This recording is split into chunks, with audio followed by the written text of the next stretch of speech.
भाई हर किसी के लिए कुछ न कुछ तो इम्पॉसिबल होता ही है, लेकिन एक चीज ऐसी है जिसके लिए कुछ भी इम्पॉसिबल नहीं है और उस चीज का नाम है मार्वल।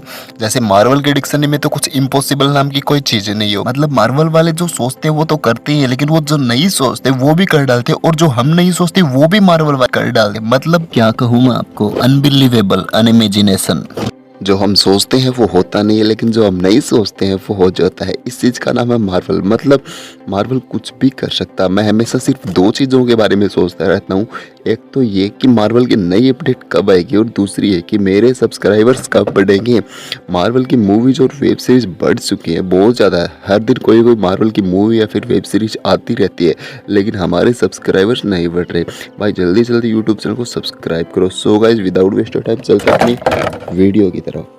मेरे ख्याल से ये मार्वल की तरफ से कोई पहला ऐसा एपिसोड होगा जिसके अंदर इतनी सारी चीज़ों को मिक्स कर दिया जो शायद आपको ठीक तरह से नहीं समझ में आए।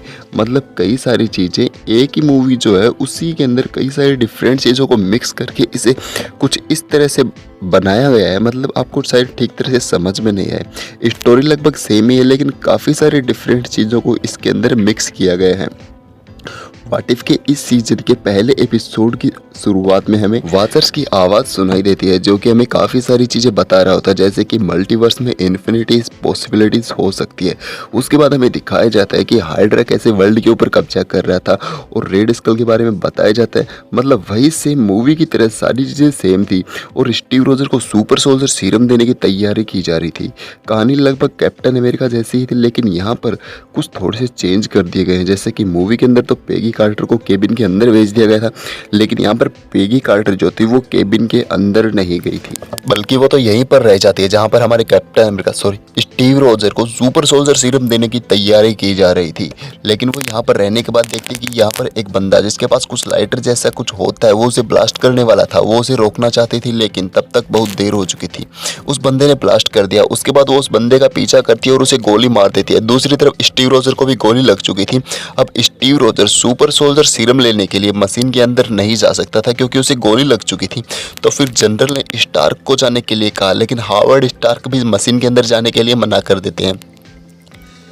उसके बाद हमारी पेगी कार्टर मशीन के अंदर जाने का फैसला करते हैं, जिससे जनरल बिल्कुल भी खुश नहीं होता, क्योंकि जनरल मानते थे कि एक वुमन कभी भी एक सुपर सोल्जर नहीं बन सकती, या फिर एक वुमन सुपर सोल्जर बनने के लायक भी नहीं है। लेकिन सुपर सोल्जर लेडीज और जेंट्स नहीं देखता, बल्कि वो तो अपना सर दिखाता है। उसके बाद फाइनली हमारी पेगी कार्टर मशीन के अंदर जाती हैं, और वो फाइनली बन के आती हैं कैप्टन कार्टर। यानी कि वो मशीन के अंदर जाने के बाद वो दी कैप्टन कार्टर बन के बाहर आती हैं। उसके बाद हमें दिखाया जाता है कि हावर्ड स्टार्क ने एक सूट डिज़ाइन किया और एक शील्ड डिज़ाइन करी, जो कि पेगी कार्टर के लिए थी।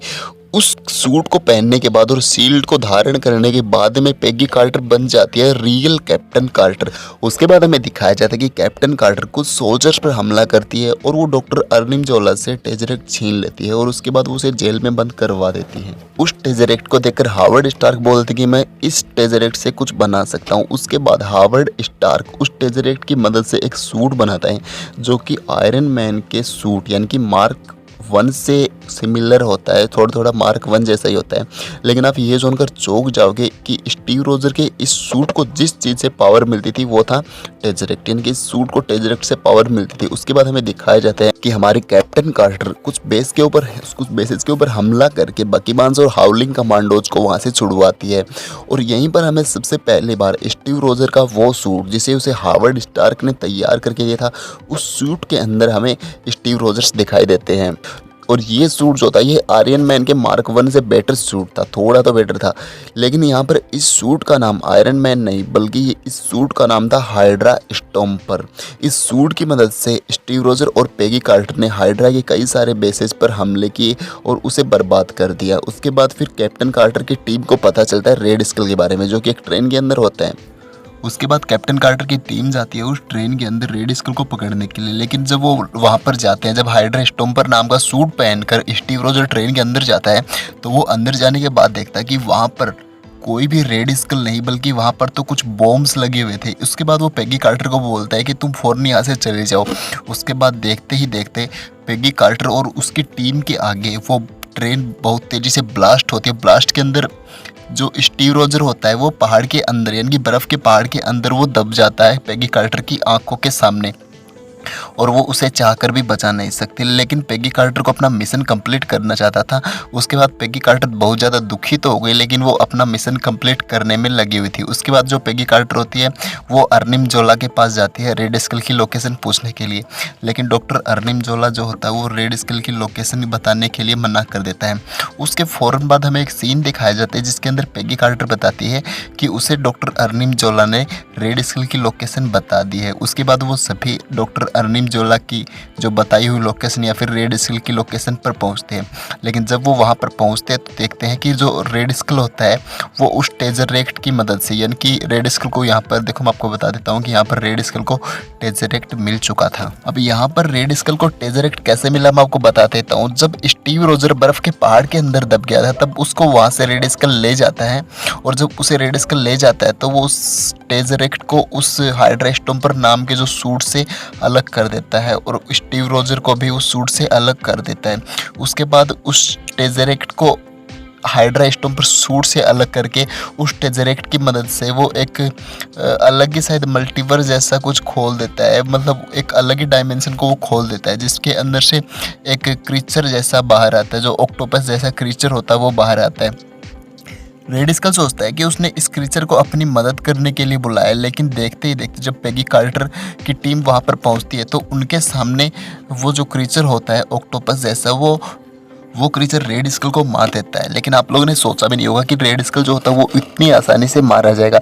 लेकिन ये मार्वल का व्हाट इफ वेब सीरीज है, यहाँ पर तो कुछ भी इम्पॉसिबल नहीं, यहाँ पर कुछ भी हो सकता है क्योंकि ये व्हाट इफ है। उसके बाद पेगी कार्टर उस क्रीचर को मारने की कोशिश करती है, वो उस क्रीचर के साथ फाइट करती है, और दूसरी तरफ जो हावर्ड स्टार्क होते हैं वो उस डायमेंशन को बंद करने की कोशिश करते हैं। जो भी वहाँ पर टेलीपोर्ट, जो भी वहाँ पर खुला हुआ था वो पोर्ट जैसा, वो उस पोर्ट को बंद करने की कोशिश करते हैं।